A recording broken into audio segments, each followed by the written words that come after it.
Okay, so I'd like to welcome Brian Fullerton back to the show. Hey, Brian, how's it going?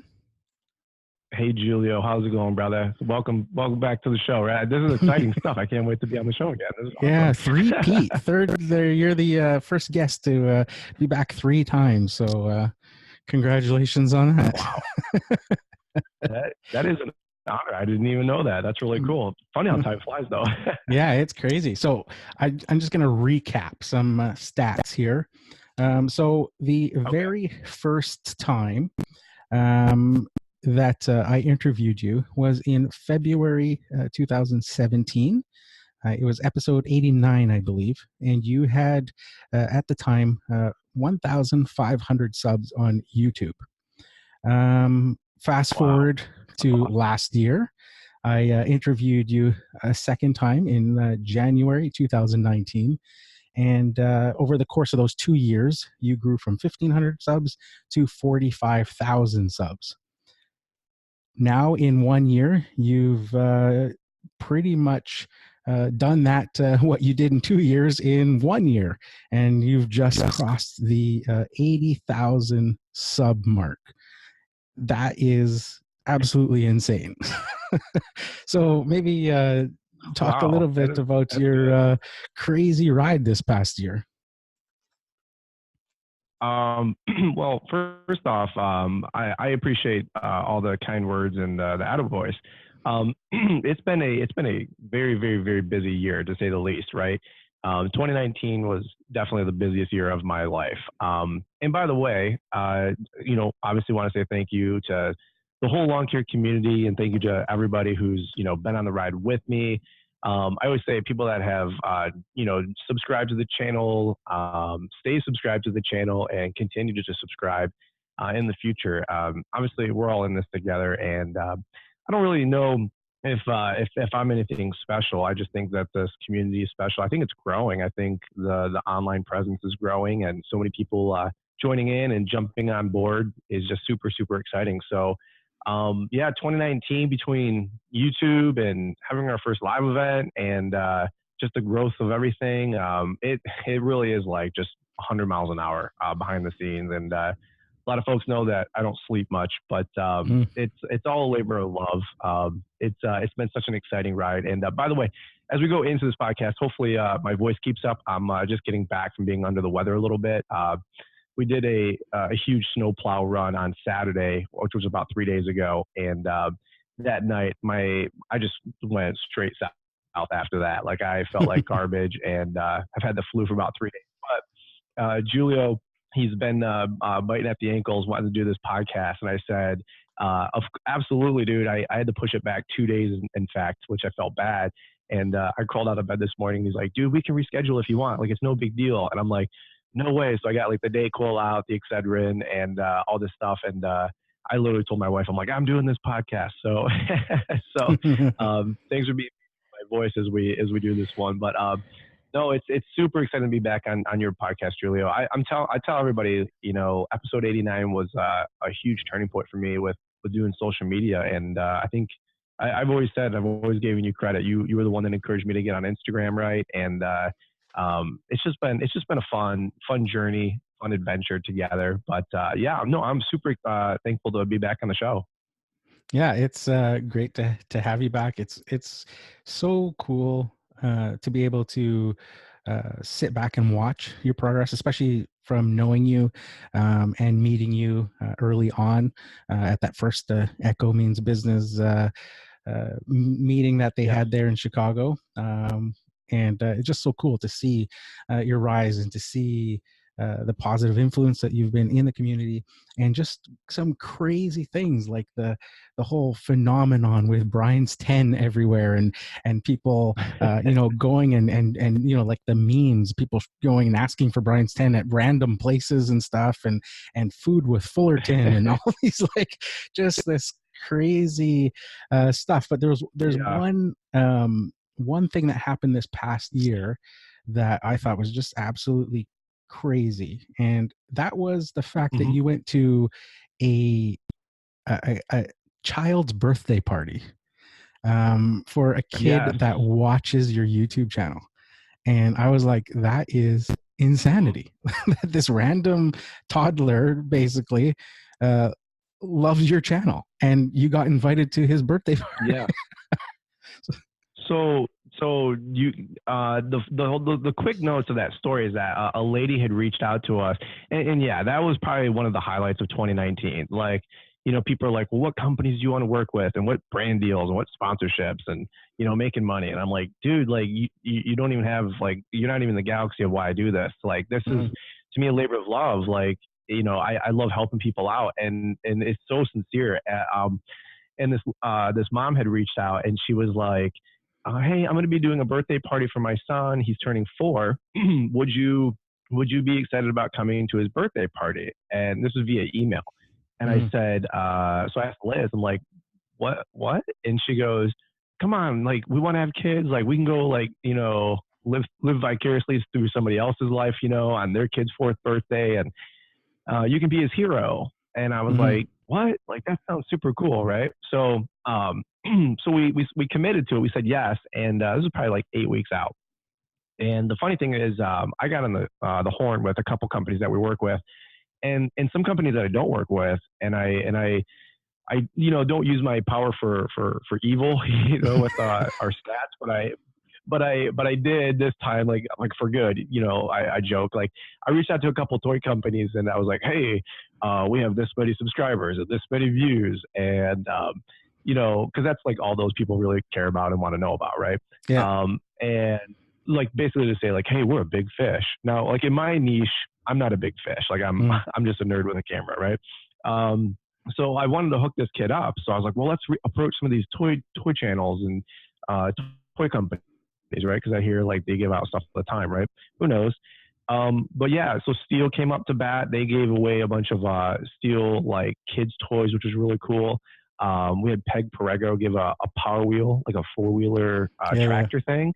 It was like $400, and yeah, so I called a mom, because it actually got kind of ridiculous. Like, we were showing up with like $700-800 worth of free product for this young man, and I told Liz, I go, what's going to happen when we show up with like $1,000 of free toys? And Liz goes, you need to call the lady. So I call her, and I just I said, hey, like, I'm not trying to get mileage out of this or anything like that, but we don't have to film anything. But if we can at least take a photo, I'm bringing some toys. It's kind of what these companies kind of want, is just exposure in return. Would you be cool with that? And the lady, she's actually the head PR communications lady for a company she works for. So she, like, totally gets it, right? And she goes, honey, she goes, that would be so cool. In fact, if you want to shoot video the whole day, I'm totally cool with it. It would be my our honor, because the little dude could, watch these videos later on in life. Yeah. So it's kind of a perfect scenario. So yeah, we show up. And actually, here's what she says. She goes, hey, just so you know, while we're being honest and doing full disclosure, and I'm like, oh boy, this will be good. She goes, it's actually a Brian's Lawn Maintenance themed birthday party. Oh. And I was like, what does that even mean? And she's like, well, she goes, he wants to start, like, his name's Lawn Maintenance, and his colors are red and black. We have cookies made up. We have red and black balloons. We have a red and black cake. And I was kind of like, like 20%, like, that's weird, but like 80% that's cool, So I was like, you can have a Batman birthday party, you can have a Spider-Man birthday party, but want to have like a Brian's Law Maintenance birthday party, that was different, And so I guess like, people are like, well, what's like the biggest rewards you get out of YouTube? Like, is it money? Is it like fame? And I'm like, no, we don't have either of those. So I was like, well, it's going to a kid's birthday party and bringing my whole rig down the road. And as simple as it is, like, we ran the blowers, we let them walk all over the equipment and just hang out. And this kid was grinning ear to ear, and it was definitely the highlight. Just seeing him, like, power slide with the Power Wheel, the little case tractor. So I don't know, like, it's probably a soft spot for me, because Liz and I, we want to start a family in the next year or two. And just seeing kids, like, light up and have fun, like, I didn't grow up with any fun material things like that, you know, and I'm really thankful for my childhood, obviously. But if I could be like this little kid's hero and maybe be a little bit more of an outstanding, you know, person than, you know, some of the heroes that he's going to find on TV, you know, then Yeah. heck yeah, dude, I wanted to fulfill that role. So that was definitely a little crown jewel of the year for Hmm. us. That was a fun time. Yeah, that was definitely a standout moment to see that. Now I know you Yeah. and know what you're all about and wanting to give back to the community. And just before filming this, we were having a quick little chat, and I was telling you Yeah. about some of my struggles trying to grow on YouTube and stuff. And I said, but I always try to when I do a video to use the advice that you gave me last year, and that was right before I hit that record button to ask myself, what is the value that I'm giving the watcher of this video? So I know where you're coming Yeah. from when you're doing your videos. It's all about the people that are going to be watching the video and how you can help them. So when you had that moment with that kid and that birthday party and seeing like this Brian's lawn, did the magnitude of that strike you as far as the responsibility that you actually have in the content that you're creating, and sort of Oh, that positive vibe, and did you feel anything like that, like sort of like this is like I had bigger weight on my shoulders than I yeah. really sort of thought about before? You know, that's a really good question.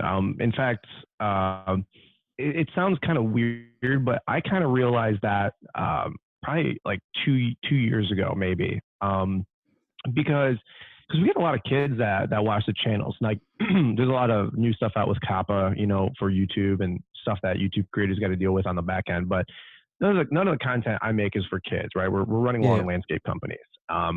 But I understand that a lot of kids like to watch that content, Hmm. especially like 13 plus.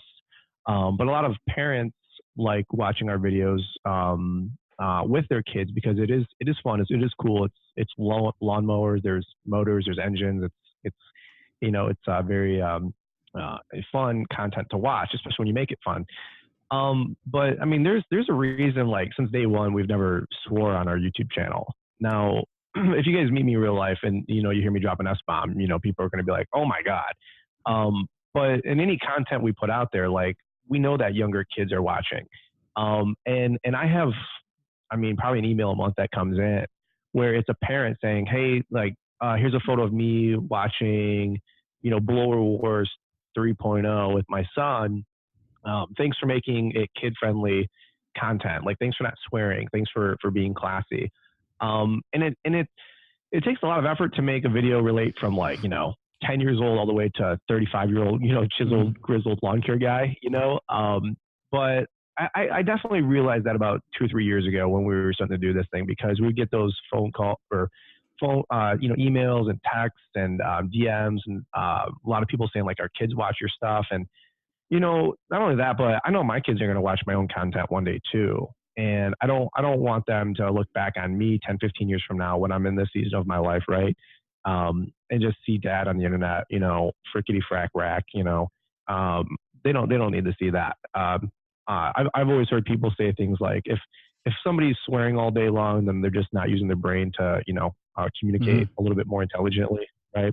Um, Now, behind the scenes, trust me, I get heated just like any other red-blooded male. If I stub Yeah. my toe, I'm not, screaming, "Oh, snuffleupagus," Hmm. Um, so, but yeah, I always try to, by the way, also encourage other folks that are creating content, like, create clean content. It's not Hmm. hard to do. You're not impressing anybody by swearing. In fact, you're probably gonna hurt your chances of success on YouTube because they don't want that anymore either. Yeah. I think we all have a responsibility out there to make clean content and to make it fun. Mm. So hopefully that helps. Yeah, I think as I remember seeing an interview with I think Will Smith, and he was talking about the same sort of thing, that when he started, basically, especially starting out as a rapper and stuff, it was very easy to get into that, dropping the F bombs and things like that. And his grandmother Yeah. pulled him aside and said, "You're better than that. You don't need to." you know, do that. You Yeah. can, and he completely stopped doing any of that stuff. And, you know, for his Mm, whole career, he's been, you know, wow. doing all that stuff. Right. And it was just because of his grandmother just saying, you know, you're better than that. Um, Sort of rise to a Yeah. higher level. No. Right. Yeah. Well, I will say this, like, tongue in cheek, everybody knows I'm a huge Gary Vee fan, Yeah. so it's like, take the water, the baby out with the bathwater, whatever they say, right? Like, Yeah. Yeah. the content I create is pretty clean, but dude, doesn't mean that I don't listen to, Andy Frisella and, Yeah. Yeah. Gary Vee and those guys. They just rip it from the frame. They don't have a Yeah. filter. Um, so, do whatever works and what's effective. But I think we all, a lot of YouTubers are understanding this now, and YouTuber, or social media influencer, which I pretty much never have I, used those terms ever with anything I I hate do. those words. I hate Um, the influencer, especially. yeah, yeah. We don't have influencer in our Instagram bio, right? And if you have that in there, that's fine. I don't care. But influencer to me is like a Casey Neistat, a Logan Paul, or David Dobrik. When you have 80,000 subscribers on YouTube, you're still like my channel's still like ranked like top 300,000. Like there's Mm, 300,000 people that have a bigger following than me. So like to pretend like you have it going on is just absurd. So any which way, I don't know where I was going with that, but yeah, we just like to keep it fun, keep it light, keep moving on. That's what it's all about. yeah, yeah. Very cool. So this past year as well, 2019, and a bit earlier as well, you're a big goal setting Yeah, guy, and you like to attack those goals. One of my favorite things that I saw you talk about in the past, and I've mentioned it in my podcast recently during another interview, was the fact about when you're buying your truck, how you would go to the dealership at night when it was closed and yeah, look at the trucks and you know, put your hand on the door handle and look inside and sort of visualize yourself in that truck. So maybe speak a bit about your goal setting, because you've got a whole bunch of goals. A lot of them are very public, and it seems like the whole world is urging you on with the Tesla memes. And you know, it's yeah, like, man, if yeah, you're a believer in law of attraction and you're into, you know, goal setting and stuff, and you've got like half the internet sending you or tagging you every time they see a Tesla, you know, then you got well, good things that's coming. well, yeah, and thanks for all the support and encouragement too, because I mean, I spend all day encouraging everybody else, and I'm just blown away too by the support that everybody gives back to me. People are like, well, why do you do this whole YouTube thing and all this other mess? And like, they think like me saying just to help people is like this, like uh, subvert way of like making money on YouTube. And I'm like, folks, you got to understand, like, we run a decent little lawn and landscape company where everything I own, I bought from our lawn and landscape income, right? So the townhome we're living in, the cars, the this, the that, like it's all the money we make from YouTube. I literally reinvest into the channel and I put it in another bank account. I don't even know what's in there right now. I don't even know, don't even care.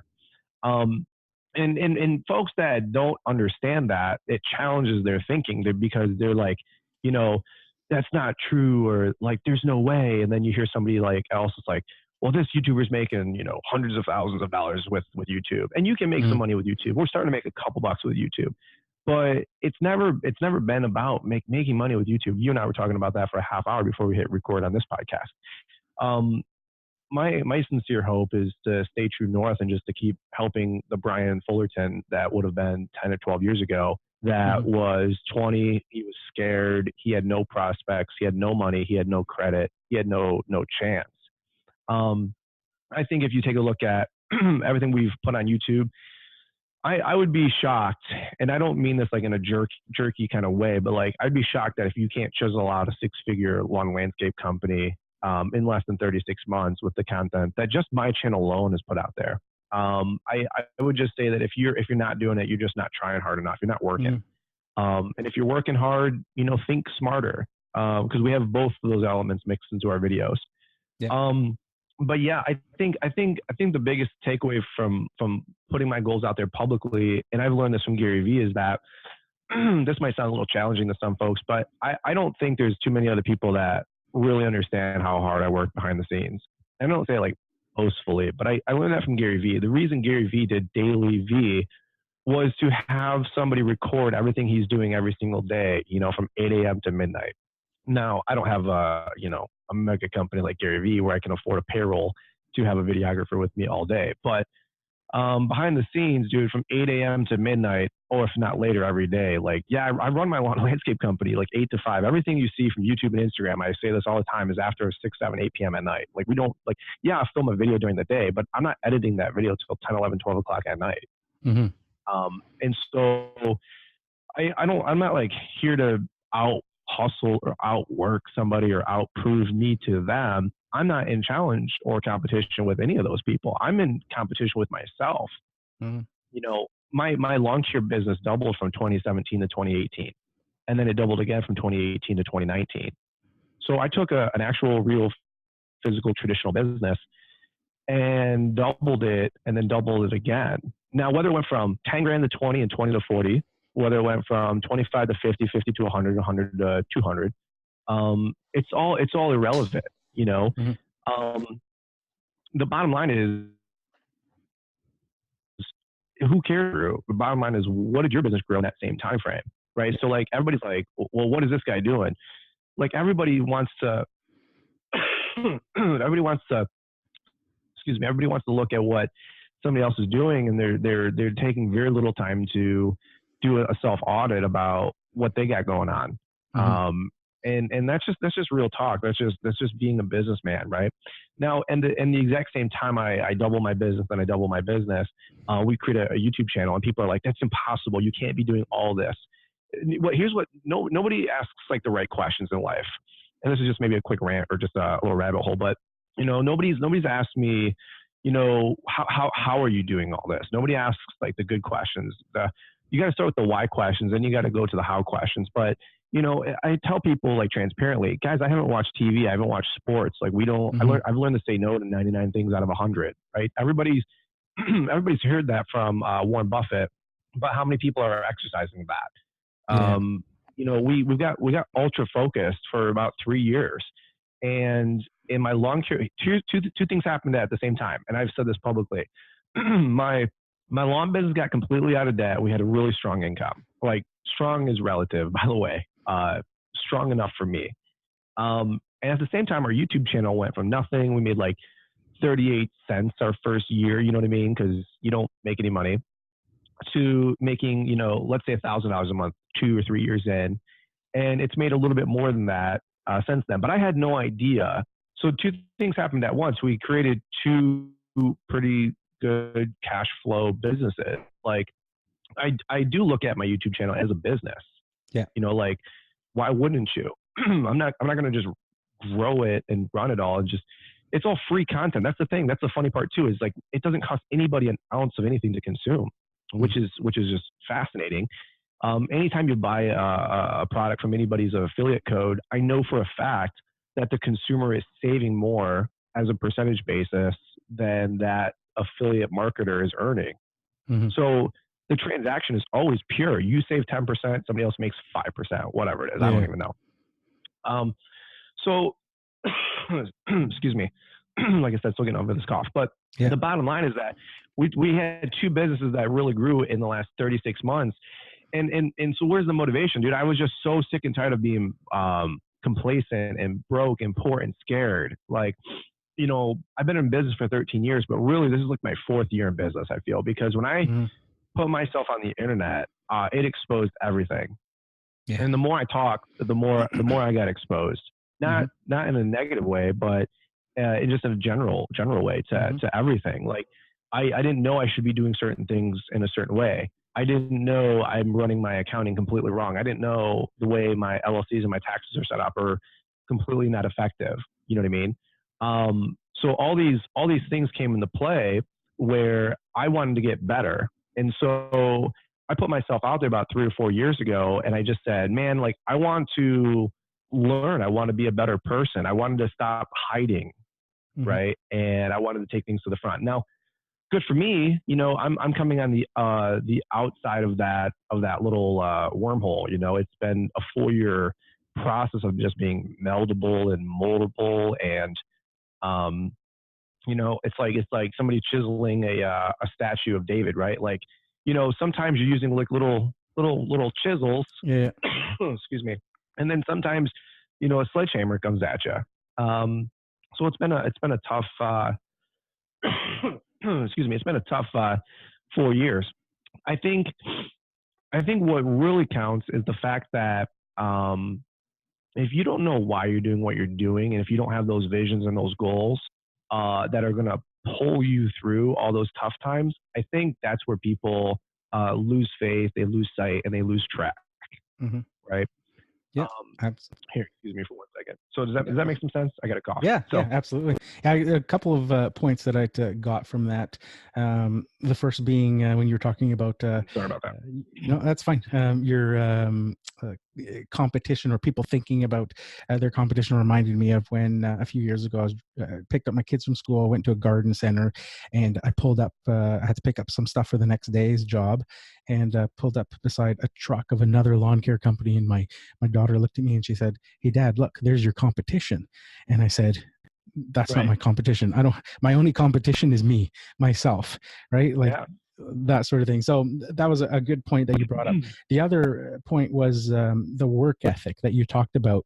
And for those of you, Yeah. you mentioned, the sacrifices, like you don't watch TV and stuff. And it's ironic, before we started recording here, one of the things I didn't say to you, but when we sat down and I was looking at it, for those of you that are watching the YouTube version of this interview, you're sitting in your new studio there, and there's a TV Yeah. behind you, and I was laughing when I saw that for the first time, because I was like, Brian actually finally goes and buys a TV, but it's not to watch it, it's to it's to have for work, to have as a background, So to true.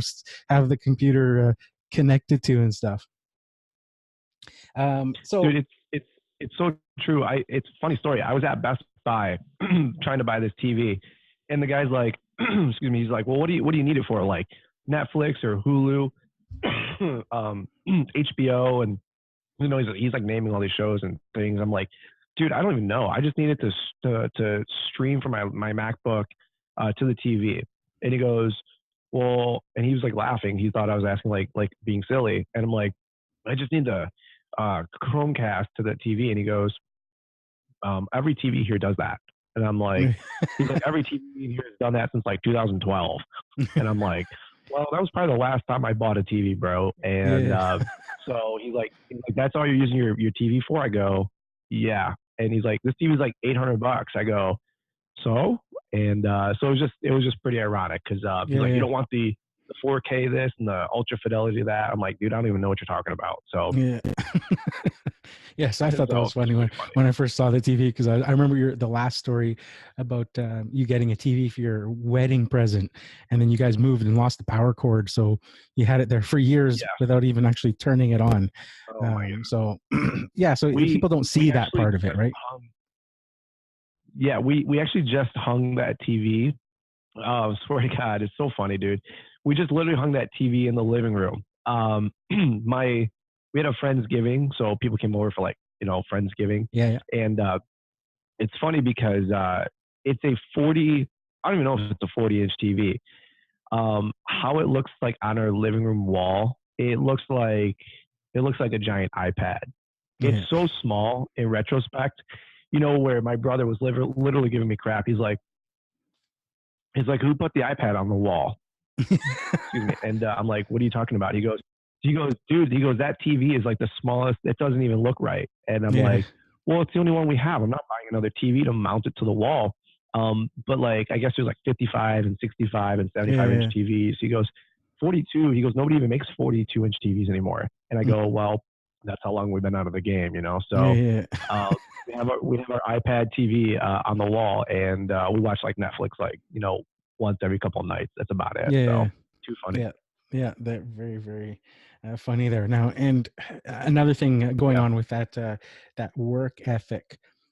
through obviously your success with YouTube and stuff, you get the haters that come on. They're, you know, I could probably have a big YouTube channel too if I actually, you know, didn't do lawn care for a living or things like that. You get those snarky remarks and things, and you've always been, you know, very good at just kind of putting those to the side and focusing. And you know, I've heard some of those remarks as well. About you, and I always think like, are you guys like nuts? Like, if you knew where he came from and his motivation, like he's talked openly about it. Like, he grew up in a trailer. He's talked about how his Yeah. truck cost more money than the trailer that he grew up in. Like, his motivation to Yeah. not to you know, just go beyond his limitations or what people would perceive as, you know, oh, you know, I'm, the world is against me, you know, I grew up in a trailer, blah blah blah, you can't, you know, I'm in Mhm. this situation, you can't make. And it's like, you've turned that all on its side, and you show that it doesn't matter really where you came from. It just matters where you're focused on Yeah. going. So Well, let's break that down, because that deserves 10 seconds of thought. Number one, I mean, there's a couple thoughts that I have. Number one, I don't hate anybody. I don't harbor anything against anybody. It's so shocking that people even think that way about anybody else who's trying to improve other people's lives. Like, you know, here's the bottom line: is that I'm shocked that people spend that much energy even talking about other people. Um, Part number two of that is that if you listen to somebody else dump negative into your brain, talking junk about somebody else, you're just as bad as that person is, you mhm, know, that's talking junk. It's shocking to me. Excuse me. Yeah, I just find it really peculiar because there's never been a success book I've read where, you know, you look at the 21 Irrefutable Laws of Leadership by John Maxwell. None of the first 21 laws in that book, or there wasn't an updated revised version to add law number 22, where it said that if somebody's doing better than you or somebody else is changing their stars, to go ahead and criticize, condemn, and complain that person. mhm, I've never heard that from John Maxwell. Never heard that from Dave Ramsey. I've never heard that from Napoleon Hill.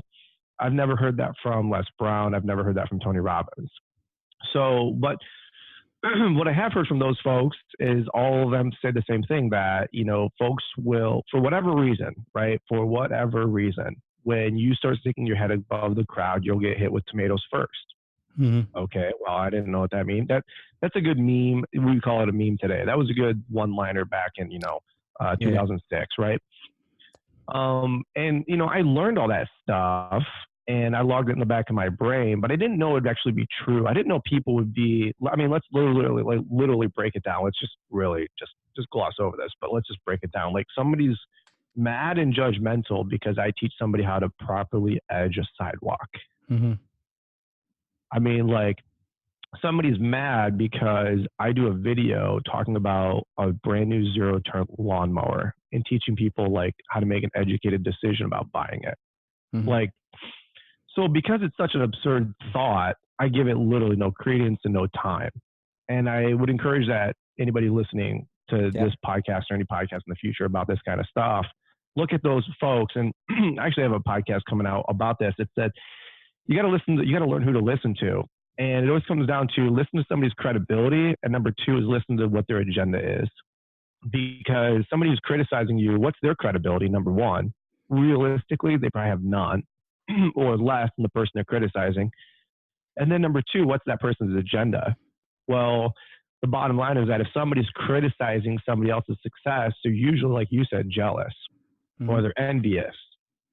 And so when you lash out because you're jealous or envious or manipulative or something like that, then you have to question that person's motives, right? yeah, So it's just one of those things where we don't really give it the time of day. I mean, there's a very you know, it's called the loud vocal minority. There's, you know, less than 1/10 of 1% of people who criticize what we do, and it's out there. But you know what?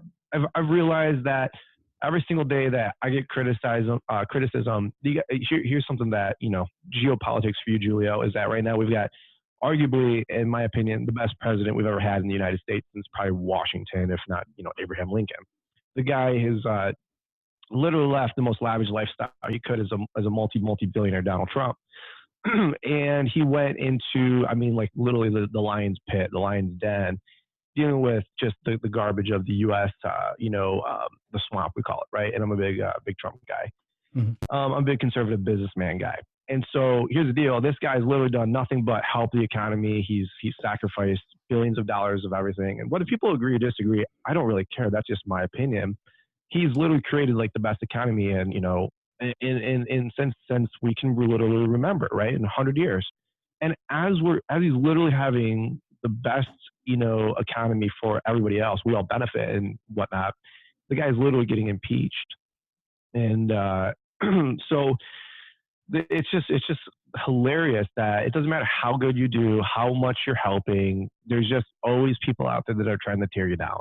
And the reality is that that's why you create a community of folks to keep you going. I always tell people, like, there's 100,000 of you guys that I'm trying to encourage and uplift every day. And dude, I 100% appreciate the prayers, the encouragement, the uplifting of Liz and I, the cards that people send, the gifts that people send. I mean, the text messages that come in, the DMs that come in, dude, you changed my life. You changed my business. I literally had a guy text me yesterday, and I'm like sick as a dog laying in bed. This guy, Facebook Messenger comes in, and he goes, "Hey, I served 10. I got in trouble with the law. I had to serve 10 years in jail. 50% of it mandatory, which I don't know what that means, but I guess he had to serve at least 5 years. And he ended up serving 8.5 years. And somehow, some way, he had access to YouTube. And he said he watched my channel and Keith Kalfas's channel, like every single video, every single day for 2 years. And when he got out of his, he knew he was going to get released at in the next 18 months or whatever. So he said, I didn't want to go back to the life I lived. He's like, dude, he shot me like 6 paragraphs and it was crazy. And I'm shaking kind of telling this story because, I listened to somebody else who's criticizing me, about making videos about helping somebody pick the right lawnmower or give them business advice that I wish I knew 10 years ago. And here's a guy who's in, federal, penitentiary watching my videos and Keith Kalfas's videos. And he comes out and the guy was literally saying his first like 6 months in business, he got like 52 accounts. He's got like 2 0-turn mowers, an enclosed trailer. He's got a couple guys working for him. Dude, I'm like shaking just telling this story because it's so cool. And so who am I going to, and by the way, I get an email or a DM. I get one of those every single day. I mean, like 5 a day, literally 5 a day. And I'm like, dude, that's so cool. That's so awesome. I said, you need to make an Instagram post or YouTube video on that. And I love to reshare it because we are helping people, dude. Like, people can think it's hokey pokey. And it's just, me teaching people about how to run a better lawn care business, but it's not, for crying out loud. It's not about helping you run a better lawn care business, helping you run a better life. See, if I help you run a better lawn care business, your life might implode. But if I can help you run a better life, you'll probably naturally defaultly have a better marriage. You'll naturally defaultly have be a better son to your parents, a better father to your kids. And if I teach you how to have a better life, you'll naturally probably run a more successful lawn care business. Yeah. So I guess my takeaway is I challenge the person that wants to come at me with negative, that wants to criticize what I'm doing. What's their agenda? What's their motive? And number 2, what is that person even doing? Because I found it extremely hard to criticize folks and produce content. Like, it's impossible to do both.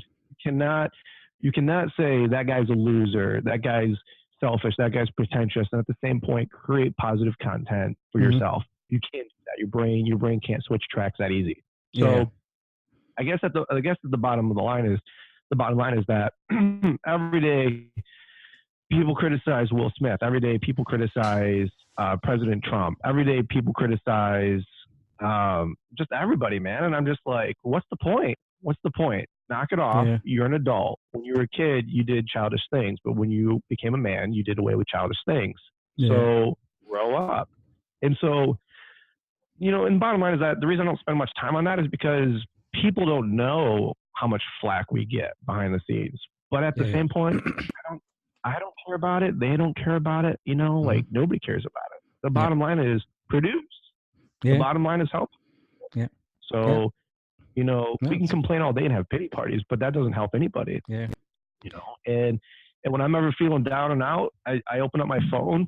I got like a testimony album that I created Oh, on my okay, cool. phone, and I go back through the hundreds of messages. I think about Brett's lawn care, the little 4-year-old dude that Yeah. I got to hang out with. That kid thinks I'm his hero.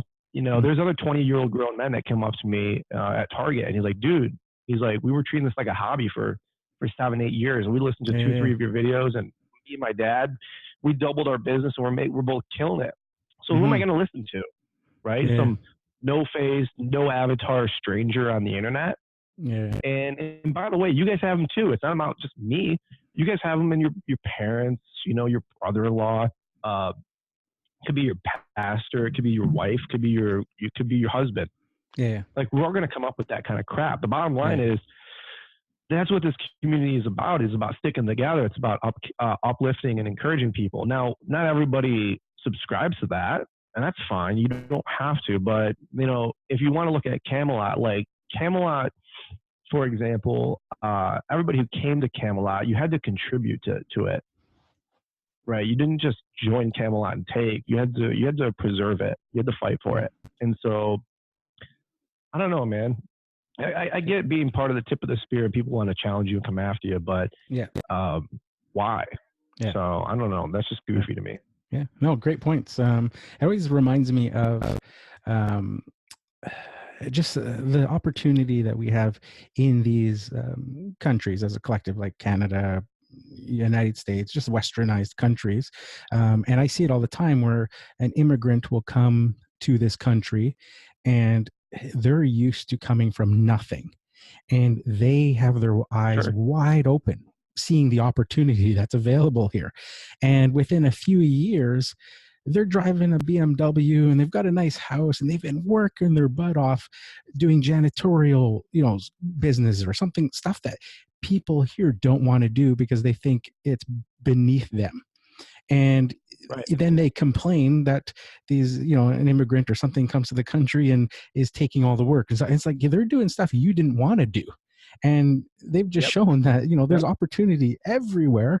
So Yep. that was another point. And you talking about, like that little kid again, and people coming up to you at Target, stuff like that, and it's just crazy. Those are the moments.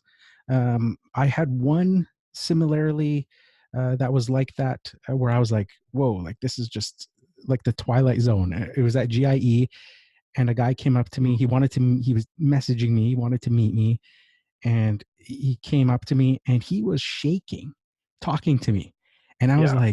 like this is just. And I thought he was going to start crying, like telling me about Sure. how much the podcast has helped him and stuff. And I was like, this is just so strange. Like I didn't realize that. Like I knew I was helping people, but I didn't realize it on that level of, and like you Right. said, that sort of thing. It's like, that's just crazy. So I want to shift gears here a little bit. I talked about GIE there.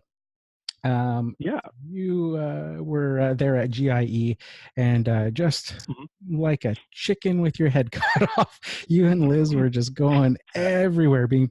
I love I met GIE, up man. with you for a little That bit place is there, crazy. and it was insane. You couldn't walk 20 feet without getting stopped and somebody. So how do you handle Yeah. that when you get into those situations?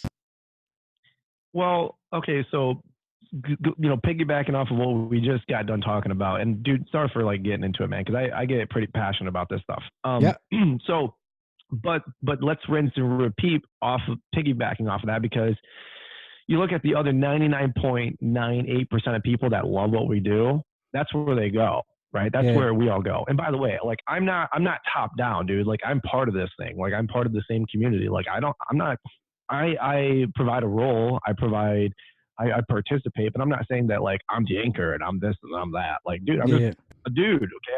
I'm just like you guys. Like I have bad days. I stub my toe.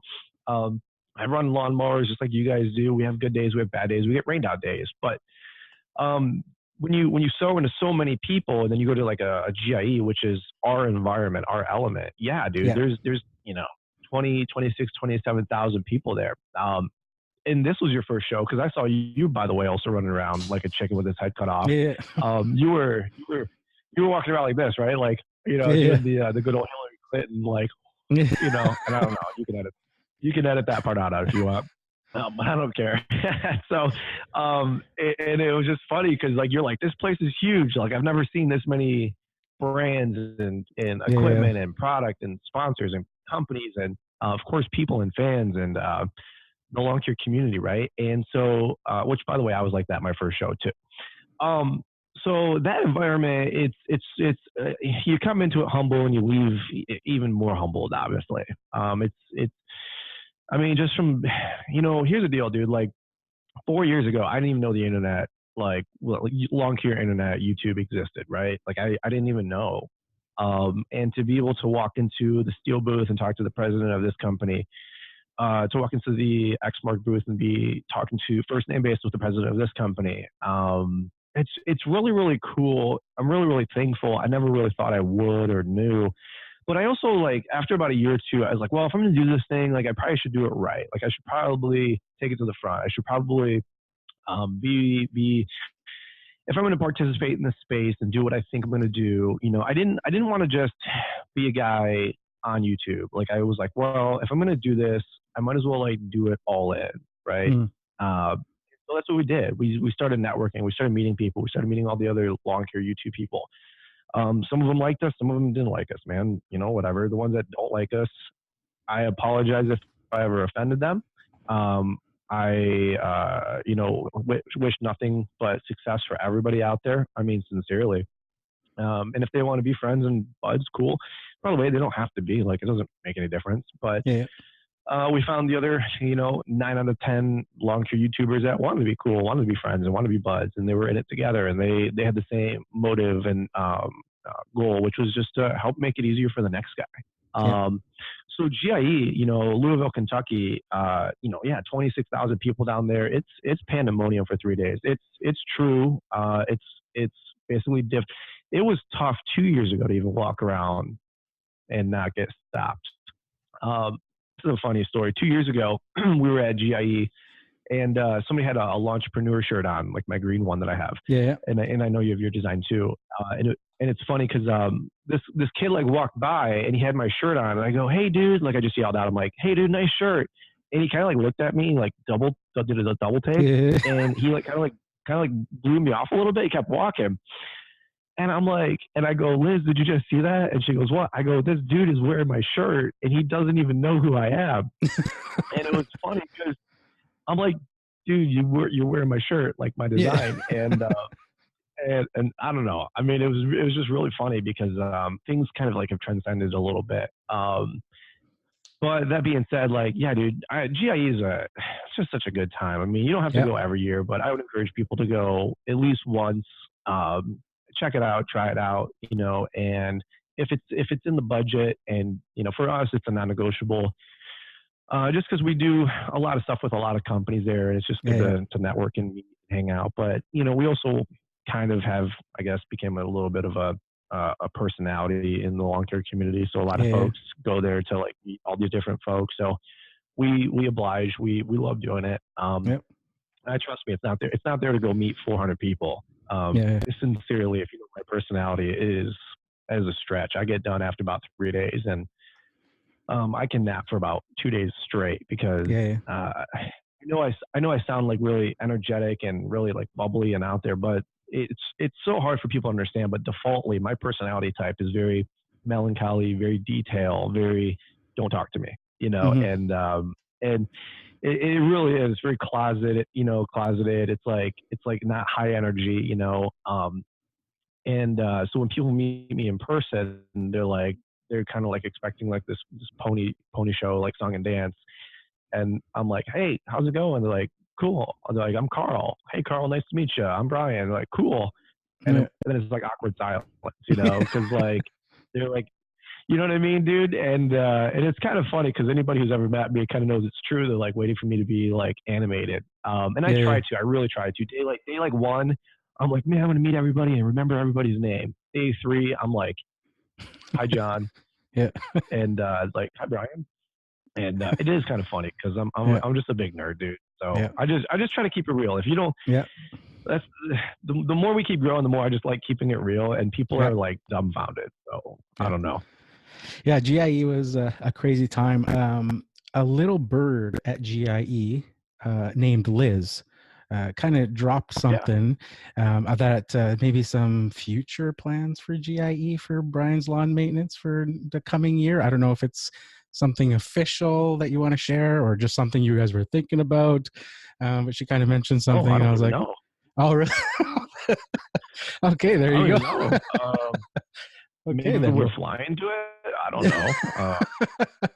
I don't know. What okay. did she tell you? Oh, This is shoot. open mic. What did she say, What's Al? I'm that? nervous. Oh, do you want me to share it or Now I'm no? nervous. Or do you want me to just share Yeah, it go ahead. after? I don't care. Oh, she was talking about possibly No. a Brian's lawn maintenance, I guess, lawntrepreneur booth at GIE in the Oh future. yeah. I don't know if that We would be kicked. this year Yeah, or we kicked that idea. I don't know. Like the Launchpreneur Academy, like I know like there's other folks that offer training and stuff like that. You know, it's still a business. I mean, the GIE booths are like 10 grand or whatever. mm, So I don't think that's really in the budget. Uh, yeah, I don't know. I'm not saying no if we're able to work out a deal with GIE, maybe, but mm, I don't know. I've never, you know, Liz actually told me that. She's like, can you imagine having a booth here at GIE? And I'm like, yeah, but you know, who's going to run it? Who's going to man it? She's like, we'll just yeah, put up a bunch of flyers and banners. yeah, And I was laughing. I'm like, well, I guess, but yeah. um, I think what we were joking about was doing that so everybody could come to us Oh, instead okay. Yeah. of I think she us mentioned trying to something about be, that. Like, you know, yeah, yeah. yeah. Yeah. So, Because dude, but you got to it's do me a tough, man. favor. Like, If you ever yeah, decide to do it, then you have to get like yeah, a matching outfit, like that a lawn crack guy. But you got to do it like red and black. yeah. Ryan with he had the what's the beef jerky Slim Jim guy? Oh, I have no Oh, the idea. orange jumpsuit with the long hair. You know what I'm Yeah, talking yeah. about. Ryan and Volvo. That guy, Ryan, long crack. Ryan with long crack. A little plug for He's that like guy. He's Macho really cool. Man, Randy But Savage, like outfit or something. yeah, yes, dude. Yeah, I'll get a matching costume, or maybe I'll wear one of those like neoprene suits where it's like I look like a morphed person or whatever. You Oh, know, yeah, I don't yeah, know. We'll run around looking like Spider-Man. I don't know. yeah, Yeah, that would be really cool. I've tried to figure out with the GIE. We're always trying to make it better. Like I do have a open line with those guys, and they're amazing people at the GIE. But I don't know. We're always learning how to like make it more accessible, and there's just so much hmm going on. You know, with 25,000 people there, it's just it's pandemonium in a yeah, good way. But I would love to like have like an influencer booth or a table one way. But yeah, mm, dude, I mean, literally, I try to make myself available by doing like 4 or 5 meetups in that 3 days because yeah, you know not everybody can come on Wednesday, not everybody can come on Thursday. Some people only come for Friday for a few hours, but if you, like I said, if you've never been, you gotta check it out at least yeah, once because you've never seen a show like it. That's a yeah. fact. So what was your biggest takeaway? I gotta ask you because you're the new Um, guy. You should be exploring one of the promoting it, neatest not me. things, one of the neatest kind of things that happened was just I was going around being able to just film video and stuff. I was acting like all Casey Neistat, like with the camera on me. I didn't care Yeah, about anybody looking at me and that because it was sort of that sure. environment. But what was neat was Yeah. I would go to booths and do like kind of interviews, let them talk about their product and stuff.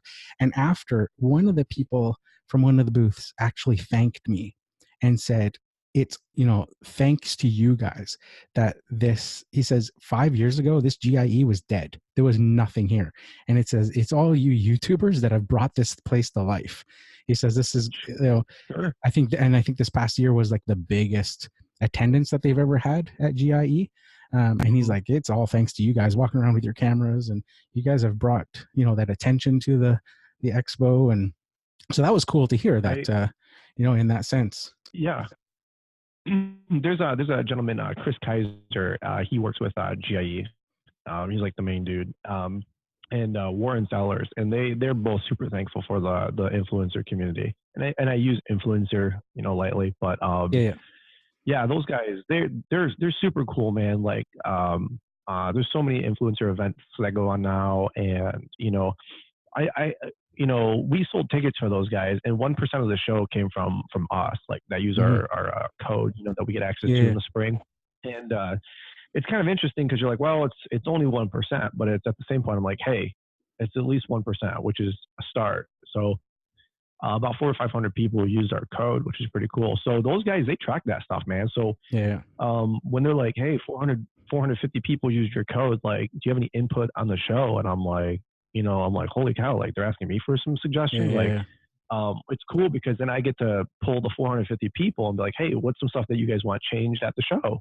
Mhm. And so it is really cool because it's all of us working together. And I think there's just so many more lines of communication that are open now than that didn't even exist 4 or 5 years ago. Yeah, yeah. So yeah, I agree. And by the way, I also say thank you to the people who came before us, because Yes, absolutely. it was only my yeah, it was only my third show, but there's been some people that have been going for 6, 7, 10, Yep. 20 years. Yep. So And if it yeah. wasn't for them, like for me, I wouldn't have ever gone to flown all the way to Kentucky to go see some, lawn care tools and stuff like that. But it was just neat in that to hear Yeah. that. And there was another instance where another booth saw me filming, and I started Mm, walking after I was done. I was walking past them, and they said, "Hey, what were you doing over there?" I said, "Oh, I'm just filming some mm. stuff for my YouTube channel." And they're like, "Well, why don't you film our booth?" Right? So I was like, Yeah. "Okay, you got a Yeah. moment? You want to talk Yeah. about your products and stuff?" And they're like, "Yeah, that'd be great." Right? So that was kind of neat to see. Dude, that's awesome. Going back and forth. So we touched there, and sorry to drop that bomb on you on the Yeah. whether you're going to have a booth. Oh no, I was curious too. I'm like, I was hoping I'd have some breaking news here on the podcast. Um, but we yeah, touched I we love it. touched on the Lawntrepreneur Academy. So you've had Mhm.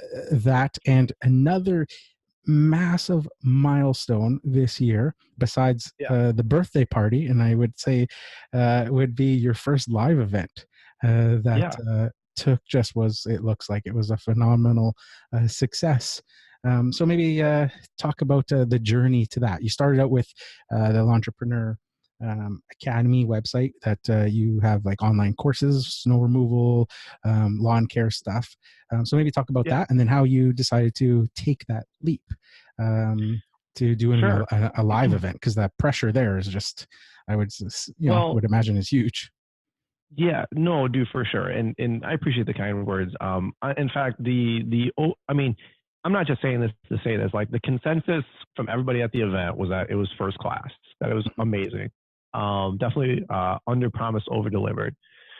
And by the way, I don't take very much credit for any of it because I joked when I opened the event that if the event is good, it's because of all the speakers, and if the event sucks, it's because of all the speakers. So the funny thing is, I didn't speak. So the bottom line is that a lot of folks really enjoyed it because all the content that was shared was just it was designed to, again, to help people grow a successful life, not just business. I told all the speakers, I said, you can talk about whatever you want, just two parts. I only had two requirements. I said, one, teach them how to grow a better life, Mm-hmm. right? Like, let's not focus just on the blocking and tackling, the X's and O's. Yes, I want you to talk about that, share your story, share your struggle, victory, lessons learned, right? And the other part of it was my only number two thing, and this might come to a surprise to a lot of people, but I said, I don't want any pitches, like no pitches, Mm-hmm. no selling. I said, don't sell anything. I ran the whole event. I could have pitched 25 times if I wanted. I didn't pitch at the beginning. I didn't pitch at the middle or at the end. And what's a pitch, by the way? A pitch is you go to an event, and Julie, I don't know if you've ever been to things like this, but you go to something and it's $179, and then you go Yeah. through the timeshare, you go through the whole day, and then it's all right. Now this was just whetting the appetite, but for Yeah. $997, you can join the mastermind group Yeah. Go to the and table at come the to a back of the 2-day room. event. Yeah, yeah, and here's the deal. Like, I'm not against those things because, I'm sure a lot of them are legit and they want to help folks and they want to help folks dive deeper, and that's fair. Um, what I told everybody though is that I don't want anybody to feel like they were coming here just to get led to go to the next thing. I said, give them everything you got, all of your best info. I paid for all these folks to come on up and speak. I comped their travel, their hotel, and I paid them a couple bucks, for their time, which definitely wasn't adequate based on what these guys should be commanding. Which I just know even more proves to me that they wanted to share, just honestly, which was really cool. I told Stanley Dirt Monkey, I booked him a year in advance. And I said, Stanley, I'm hoping that you can come speak at my event. I said, like, what's the going rate, dude? Like $5,000, $10,000, just lay it on me so I can figure it out. And he goes, what are you talking about? He's like, I'll do it for free. And I'm like, yeah, that's cool. Like, I said, there's a little bit of a budget, dude. Like, we're selling tickets. I said, like, what is it going to take? $5,000, $7,500, like friends and family discount, having fun.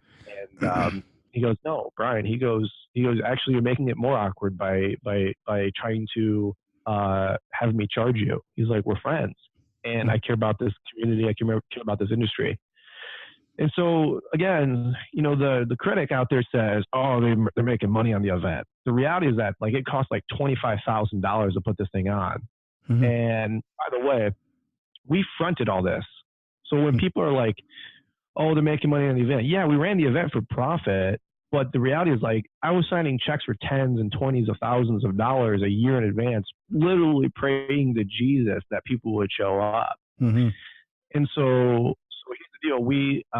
So the Lawntrepreneur Academy, and thanks for the plug and the kind words, by the way, is a training website designed to help speed up the process of learning how to do our industry. Like, it's really simple programs, but you can download like digital courses and they're really good. I mean, it's meeting stuff. Like it'll shave years off of your business, learning cycle. Right.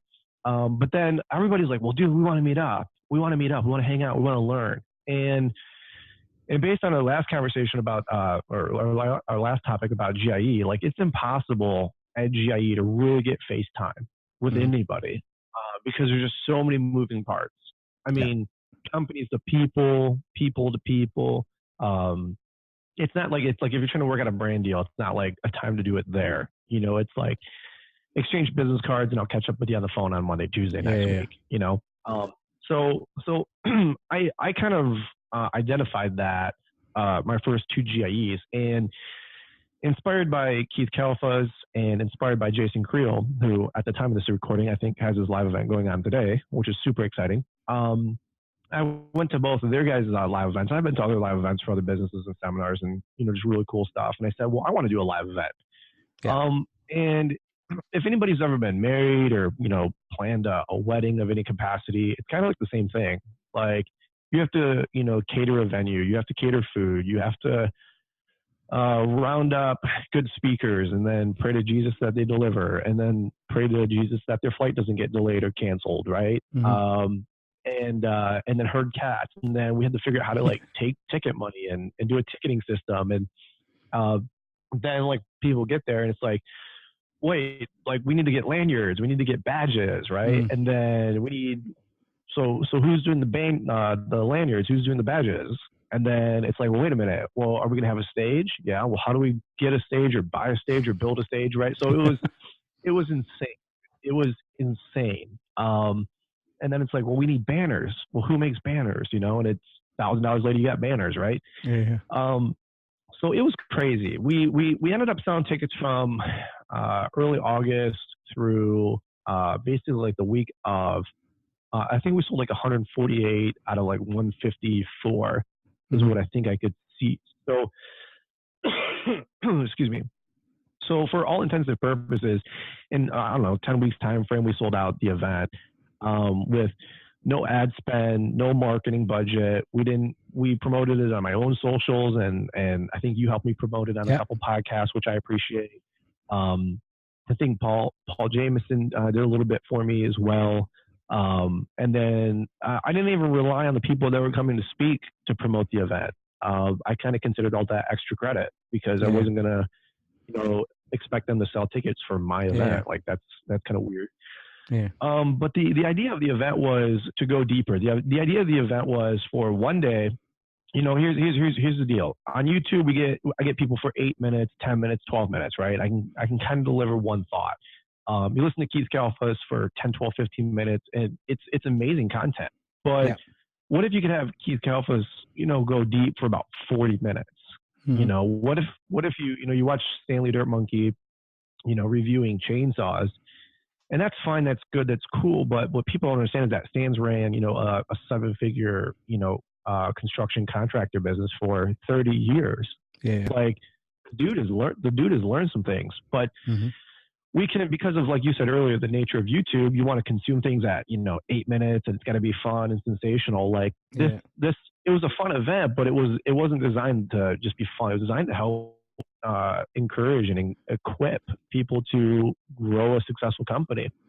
And do, for example, like Stan did the keynote for 45 minutes. Stan just like kind of took a 2x4 across the room.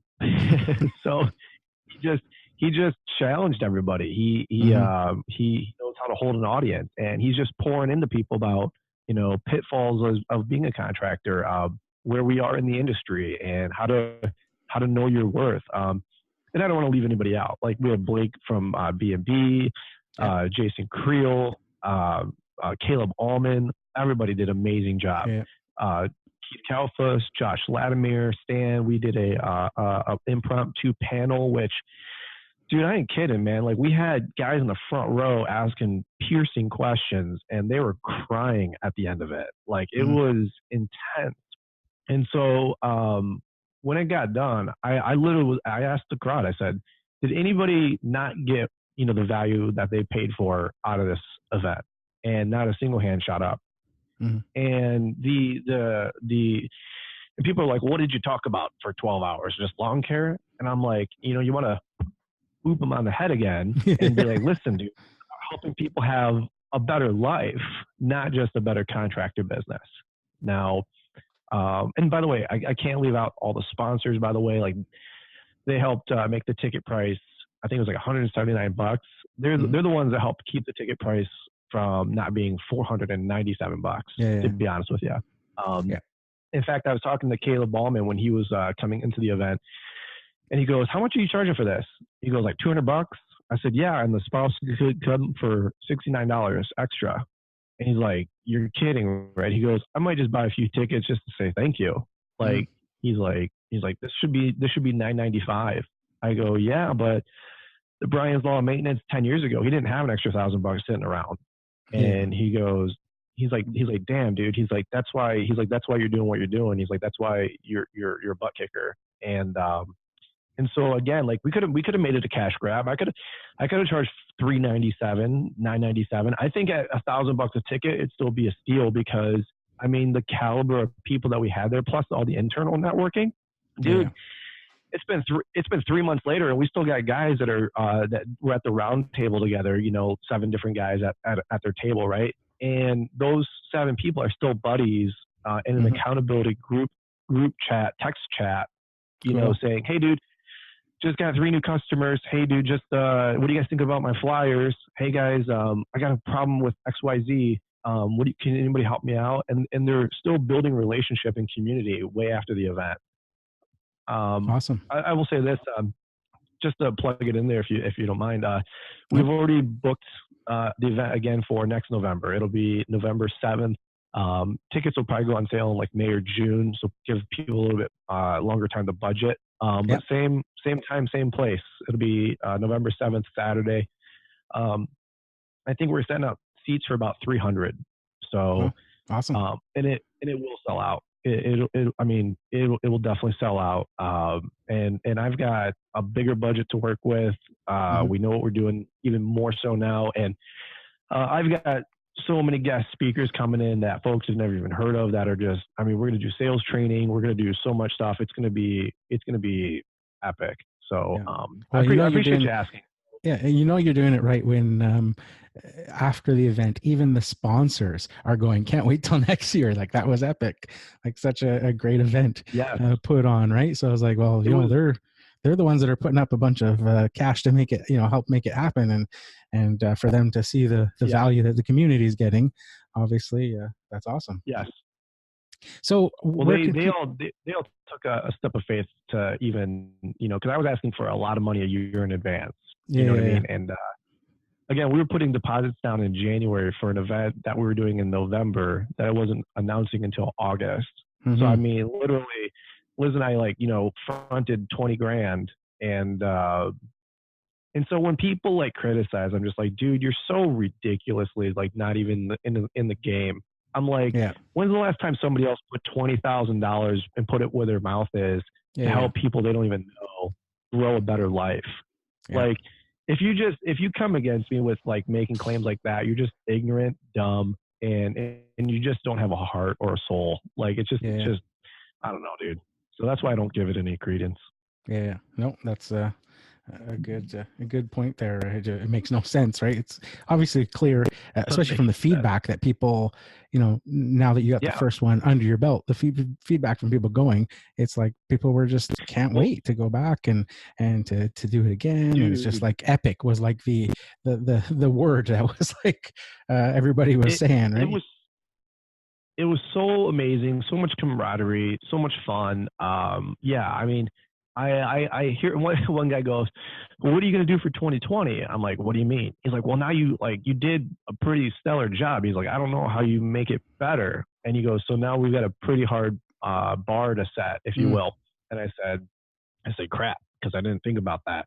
mm-hmm. Um, I said, I said we have room to improve. I said there's definitely different things we can do to improve, but um, that's the cool part. I'm going to take the next 9 and 10 months. We already have so many things happening behind the scenes where I assure you, my biggest thing is we've got 4 years now of a track record of under promising and over delivering. Mm-hmm. And so the Brian's Law Maintenance brand is, I promise you, if you buy a ticket, you will not be the same business owner leaving that room at the end of that day that when you do coming into it. And so I think it was a step of faith for the 180 guinea pigs that were there for the first event. Yeah, yeah. But the word's out that, dude, that was an industry changing event. And I Mm-hmm. couldn't be more thankful, more humble for the people that took a step of faith as well to come out to it, because um, we didn't really tell them much of what's going to happen. I just said, hey, these guys are coming in. It's going to be a good time, and your business is going to be better. And 150 people took their money and went on faith. And I think they were handsomely rewarded. So Yeah, um, yeah, man, it was really really good time. Thanks for letting me talk about it. But that was probably the crown jewel of my 2019, because that event, it was just such a labor of love. I mean, we probably put 100 hours into that event. So it was yeah. a good time. Very cool. So where can people find if they want to check out Lawn Care or Lawntrepreneur Academy for those online courses and stuff? And obviously that would be the place to get the Yeah. heads up when the live event tickets go Yeah. on sale and stuff. Yeah, just really simply launchpreneuracademy.com. You can follow us. We have an Instagram page for it as well, Launchpreneur Okay. Academy. The biggest thing I'd say too is on our website at the bottom you can download free forms that we give away that can help you in your business. Even if you don't want the forms, download them, because it'll capture your email, and then you'll be part of our email subscription Hmm. list. And yeah, and most people have those on their websites. Once a month, Yep. we send out updates and info. So when tickets go on sale, we'll probably announce them a week or so before on the email subscription list and give those people a heads up first. Okay. And then we'll obviously announce the YouTube video with the event being available. That way we can reward folks that are directly supporting that event, versus hearing it later on Instagram or YouTube a week later. So Yeah. yeah. Very cool. So just before I let you go, because we're kind of going over time here, didn't even get to any of the business questions. But you've Funny how got that works. like I mentioned earlier, with that TV in the background for the people that are watching, you're in a new studio Yeah. setup that you have here, and you've got a podcast planned. I know you've got a bunch of episodes already recorded, and you're going to be releasing Yes. them sometime soon. So maybe, obviously, this is a podcast, and the people listening here love Yeah. podcasts. So maybe talk about your plans with that, when you're going to maybe release it, and go from there. Well, you are too kind. I feel like I owe you $20 for letting me plug all the stuff that I have going on. You've been a really good friend of mine for probably what, 3-4 years now, maybe Yeah, 4 years about that. Yeah. back at We both went to Lake Zurich over there, and we were both walking around clueless, right? Um, it's just funny how things have changed in the last few years, right? Yeah. But yeah, we are starting a podcast. It is going to be green industry focused and related. The title won't be. Okay. Let's just say it'll be. I'm not announcing it on the title because this will come out before it's live. So, Yeah. Yeah. but I'm sure we can always update the description with the podcast link later. But it'll be, long story short, it'll be unfiltered. It'll be an unfiltered podcast. Is Okay. the idea in the theme. It doesn't mean we're going to be swearing or anything on the podcast, but what it means is we're just literally going to turn on the mic. We're going to rip it. There's no editing. It's just, we're going to shoot it raw and straight. So when we get guests on, which I know you're going to be a guest on the podcast here as well. Mm-hmm. We just want to hear the truth, dude. We want to hear the behind the scenes. You know, we don't want the fluff. So on YouTube, so folks that don't know, and this is kind of nerdy, but on YouTube, you're actually like literally rewarded, or what's it called when you're not rewarded? It's detrimental on YouTube when you don't make engaging content, and I mean in a video format, and to tell a good story and to keep people's attention on video. Dude, it takes skill. It's just a lot of effort, and a lot of people understand that, you know. And so on the idea behind the podcast is just to, if you want to hear how somebody thinks, somebody's thought process, and just spend an hour with that person, that's where you can get a lot more mindset with that person via podcast. It's just a different avenue. They both have their roles, but they're entirely different. And to keep somebody's attention on YouTube for an hour, it's impossible. Obviously, it's not the idea. It's not the role of YouTube. So we kind of noticed that about a year and a half ago, where a lot of folks wanted like to, you know, I do these like 7 or 8 minute long business FAQ type videos, and people are like, well, can you dive deeper into that? And I'm like, well, not really, because if I put that on YouTube, YouTube knows that people don't watch those videos, so it doesn't promote it, and it actually hurts the channel overall. So I'm like, well, shoot, you know, like if that's the case, we need to figure out a place to put this. So, you know, we made a studio in our garage, which you guys see on the TV if you're watching on YouTube. This small studio is like $6,000 just to put this all together with the podcasting equipment, and Julio has helped me a lot behind the scenes, and Paul Jameson, and Julio knows this stuff is not cheap. Like, these microphones are not cheap. And, you know, I waited to our YouTube channel, made some money to reinvest, and to reinvest again back into the people that listen and watch in the lawn care community. So the Unfiltered podcast, we'll probably have that name in the title. It'll be really good. We've already shot about 7 or 8 episodes. I've got about another 25 to 30 that I want to backlog, and the idea is to start releasing about 1 a week. But the bottom line is that we're gonna interview folks from the lawn care community, other folks that I have access to, like in my team, if you will. Like, I want to get my CPA on there, my payroll company on there, my corporate attorney on there. I want to get my friend Mike Bedell on there, who's coached me a lot in business behind the scenes with accounting and finances. There's just so many folks that we want to get other YouTubers on there that have these decent businesses.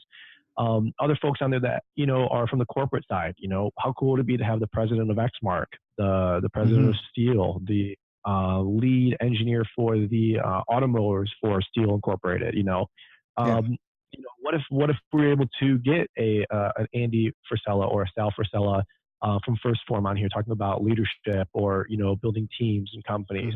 So my goal is to reach out to everybody, man. And if they want to be a guest on the show, I think it'll be awesome. So, but that way, if folks want to hear me talk even longer and even more, and folks know that I talk a lot, that'll be your opportunity to hear Brian's Lawn Maintenance Unfiltered for an extra hour a day.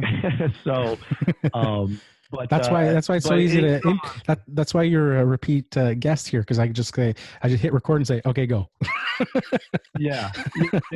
Well, it kind of reminds me of I saw the Edward Snowden podcast with Joe Rogan. I don't know if did you happen to catch that one or no? No, I didn't. No, not yet.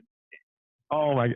You got to go check it out and listen to it, because for a fascinating episode in general with Edward Snowden, right? But it's literally like 2.5 hours, and I think Joe Rogan talked for about a minute flat, which is like unheard of.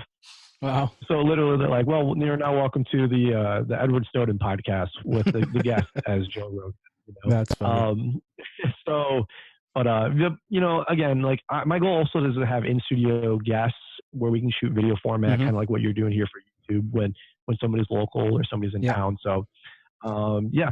And again, the whole goal is just literally to give back. It's just literally to help folks get some more business mindset behind the scenes and how to grow a more successful business. So again, it's just going to be another labor of love, but that should hopefully be my new thing for 2020, which I'm super excited about. And so I'm really looking forward to it. And of course, I think I'm learning from one of the best here as well, which is you. Yeah. So thank you for behind the scenes. I know you've helped me already a bunch in the last 18 months as I've tried to steer the ship this way. So if you guys want to check it out, I know Julie will probably plug it in the show notes here. So Yep. I appreciate the support, man. It means a lot. Yeah, that's awesome. So that basically comes to the end of what I wanted to talk to you about some business stuff, but it's running kind of long here. I don't want to take up too much time. I can tell with your illness there that you're having some little bits of struggles here and there with the cough attacks and stuff. So thank you so much for coming on to the show for a third time. I feel like it's becoming a tradition, a yearly Brian's Lawn Maintenance Update podcast episode. I love it. Well, dude, you do a great job with the podcast. I listen to every single episode. They come out Tuesdays, obviously, and I check them all out. Especially in the summertime, you put out some really good, clean content. And I still think that, forgive me, I don't remember what episode it was, but when you were talking about the story with your daughter as she went to the Cup Finals for soccer. Yep. Yeah. You're like all these like life lessons and stories in there. That was an amazing podcast, and like the analogies and the storytelling. I was like, damn, like that was a really good podcast. So keep doing what you're doing, man. Guys like appreciate it. So we need to be encouraged too, Yeah. Awesome. So thanks a lot for coming on again.